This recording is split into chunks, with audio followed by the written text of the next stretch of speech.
በደቡብ ጎንደር በተፈጸመ የድሮን ጥቃት 5 ሕፃናትን ጨምሮ ከ10 በላይ አርሶ አደሮች ተገደሉ።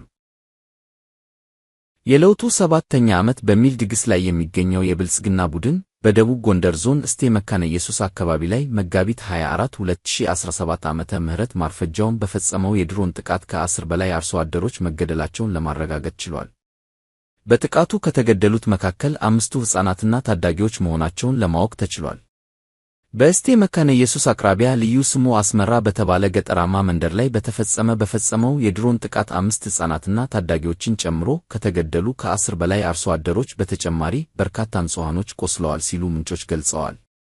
ጥቃቱ የተፈጸመው በቀበሌው በሚገኝ አንድ የመጀመሪያ ደረጃ ትምህርት ቤት ቅጥር ግቢ ውስጥ ሲሆን የጥቃቱ ሰለባ የሆኑትም ተማሪዎችና መምህራን እንዲሁም የትምህርት ቤቱ አስተዳደር አካላት ናቸው ሲሉ የገለጹት ምንጮቻችን ትምህርት ቤቱ ሙሉ በሙሉ መውደሙን ተናግረዋል።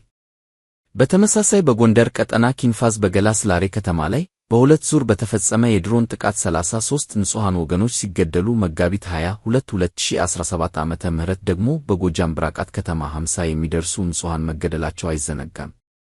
ኦህዴድ መራሹ የአብይ አህመድ አገዛዝ በፋኖ ከፍተኛ በትር ሲደርስበት ንጹሃንን ኢላማ ያደረገ ጥቃት መፈጸሙን አጠናክሮ ቀጥሏል።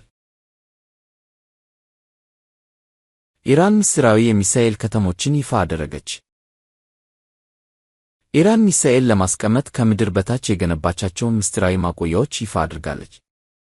ከእስራኤልና አሜሪካ የሚቃጣ ጥቃትን ለመመከት እንደምትጠቀምባቸውም ያስታወቀች ሲሆን ከዛሬ ጀምሮ በየሳምንቱ የሮኬት ምስጢራዊ ማስቀመጫዎችን ይፋ ብናደርግ ከ2 ዓመት በላይ ይፈጃል፣ ማቆያዎቹ ያን ያህል ብዙ ናቸው ብላለች። አሜሪካ ባለፈው ሳምንት ቦምብ የጫኑ 6 ተጨማሪ የጦር አውሮፕላኖችን በኢራንና የመን አቅራቢያ ወደሚገኙ ወታደራዊ መቀመጫዎች ማስጠጋቷን አንድ የአገሪቱ ባለስልጣን ለሮይተርስ ጠቁመዋል። ኢራን ለዚህ በምላሹ አሜሪካ በቀጠናው ያላት ወታደራዊ እንቅስቃሴ የመስታወት ቤት ውስጥ ተቀምጦ ሌሎች ላይ ድንጋይ የመወርወር ያህል ነው ብላለች። ኢራን ይህንን ወታደራዊ መቀመጫ በቦምብ ለማጋየት ስታለች። ወታደራዊ መቀመጫው የሚገኘው በህንድ ውቅያኖስ ዲዬጎ ጋርሲያ በሚባል አካባቢ ሲሆን ቦታውን ለሞሪሸስ መልሶ ለመስጠት ሂደት ተጀምሯል። ኢራን እንዳለችው እነዚህ የሚሳኤል ከተሞች ከምድር በታች የተገነቡ ትልልቅ ሚሳኤሎች የሚዘጋጅባቸውና ማቆያ እንደሆኑ ተገልጿል። መጠነ ሰፊና በአገሪቱ ተራራማ አካባቢዎች በሚገኙ ሸለቆዎች መካከል የተገነቡ ናቸው። ባለስቲክና ክሩዝ ሚሳኤል ለማከማቸትና ለመተኮስ ይውላሉ። ሰው አልባ አውሮፕላንና የአየር መቃወሚያ መሳሪያም ይገኝባቸዋል። የኢራን ኮማንደሮች እንዳሉት እነዚህ የሚሳኤል ከተሞች ስትራቴጂክ ናቸው ያሉ ሲሆን እነዚህ ሚሳኤል የሚገኝባቸው ቦታዎች በግልጽ አይታወቁም ብለዋል።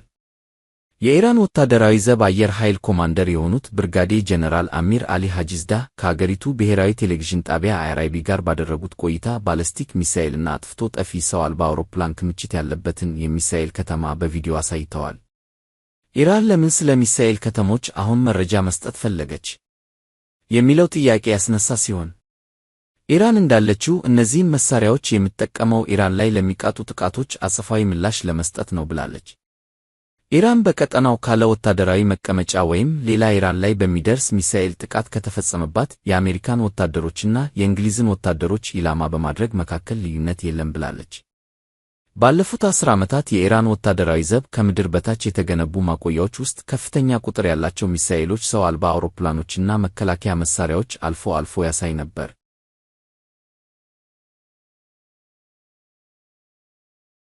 ፕሬዝዳንት ዶናልድ ትራምፕ ኢትዮጵያን ጨምሮ 100 ገደማ አገራት ወደ አሜሪካ በሚልኳቸው ሸቀጦች ላይ ታሪፍ ጣሉ። ትራምፕ ረቡዕ መጋቢት 24 2017 ዓመተ ምህረት ይፋ ያደረጉት ታሪፍ ከሁለተኛው የዓለም ጦርነት ወዲህ ትልቁ የዓለም አቀፍ ንግድ ለውጥ ነው ተብሏል። ትራምፕ በአገራቱ ላይ የጣሉት የመነሻ ታሪፍ ምጣኔ 10 በመቶ ሲሆን ይህ ታሪፍ መጠን ለምርጫ ቅስቀሳ ባደረጉ ጊዜ የዕቅዳቸው አካል አድርገው ከጠቀሱት ቁጥር ጋር ተመሳሳይ ነው። የአሜሪካ መንግሥት ወደ አገሪቱ ምርቶችን የሚልኩ 60 አገሮች የለየላቸው አጥፊዎች የሚል ምድብ ውስጥ አካቷል። በዚህ ምድብ ውስጥ የተካተቱት የአውሮፓ ኅብረትና ቻይና ለተከተሉት ፍትሐዊ ያልሆነ የንግድ ፖሊሲ ምክንያት ከፍተኛ የታሪፍ ምጣኔ እንደሚጣልባቸው ትራምፕ ተናግረዋል። እንደ ዋይት ሃውስ ገለጻ 10 በመቶ የታሪፍ ምጣኔ በተጣለባቸው አገራት ላይ እርምጃው ተግባራዊ መሆን የሚጀምረው ከመጪው ቅዳሜ መጋቢት 27 2017 ዓመተ ምህረት ጀምሮ ነው። ከፍተኛ ታሪፍ የተጣለባቸው አንዳንድ አገራት ላይ ውሳኔው ተፈጻሚ መሆን የሚጀምረው ከሚቀጥለው ሳምንት ሚያዝያ 1 ጀምሮ መሆኑም ተገልጿል። ከ2014 ዓመተ ምህረት ጀምሮ የተወሰኑ አገራት ምርቶቻቸውን ከቀረጥ እና ከታሪፍ ነፃ በመሆን ወደ አሜሪካ ገበያ እንዲያስገቡ ከሚፈቅደው የአጎዋ ዕድል ተጠቃሚነት ውጪ የተደረገችው ኢትዮጵያ በትራምፕ ታሪፍ የተጣለባቸው አገራት ዝርዝር ውስጥ እንደተካተተች ፎርብስ ያወጣው መረጃ ያመለክታል። በኢትዮጵያ ላይ የተጣለው የታሪፍ ምጣኔ 10% ሲሆን በዚህ መሠረት አዲስ አበባ ከመጪው ቅዳሜ ጀምሮ ወደ አሜሪካ የሚላኩ ምርቶች ተጨማሪ ታሪፍ ይጠብቃቸዋል። ኢትዮጵያን ከሚያዋስኑ 6 ሀገራት ውስጥ 5ቱ የፕሬዝዳንት ዶናልድ ትራምፕ የታሪፍ ቡጥ አርፎባቸዋል። በአሜሪካ ታሪፍ ያልተጣለባት ብቸኛዋ የኢትዮጵያ ጎረቤት አገር ሶማሊያ ነች። ጎረቤት አገራት ኬንያ፣ ኤርትራ፣ ጅቡቲ፣ ሱዳን እና ደቡብ ሱዳን የተጣለባቸው ታሪፍ ምጣኔ ከኢትዮጵያ ጋር ተመሳሳይ 10% ነው። ግብፅም በተመሳሳይ የ10% ቀረጥ ተጥሎባታል። ከአፍሪካ አገራት ከፍተኛ የሆነው የ50% ታሪፍ የተጣለው በሌሶቶ ላይ ነው። በመቀጠል ማዳጋስካር 47%፣ ሞሪሺየስ 40%፣ ቦትስዋና 37% ቀረጥ ከተጣለባቸው የአፍሪካ አገራት መካከል ናቸው። አንጎላ በ32%፣ ሊቢያ 31%፣ ደቡብ አፍሪካ 30% ቀረጥ የተጣለባቸው ሲሆን ናይጄሪያ የ14% ቀረጥ ተጥሎባታል። የነጩ ቤተ መንግሥት ባለሥልጣናት የለየላቸው አጥፊዎች ተብለው በተለዩ 60 ገደማ አገራት ላይ ከሚያዝያ 1 ጀምሮ የሚተገበር የአጸፋ ታሪፍ እንደሚጣልባቸው ገልጸዋል። እነዚህ አገራት ከአሜሪካ የሚመጡ ምርቶች ላይ ከፍተኛ ታሪፍ የጣሉ፣ አሜሪካ ላይ ከታሪፍ ውጪ የሆኑ የንግድ መሰናክሎችን ያስቀመጡ ወይም የአሜሪካን ኢኮኖሚያዊ ግብ ለማሳነስ እንደተንቀሳቀሱ መንግሥት ያመነባቸው እንደሆኑ ተነግሯል። ይህ አይነቱ ታሪፍ ከተጣለባቸው የአሜሪካ የንግድ አጋሮች መካከል የሚከተሉት ይገኙበታል።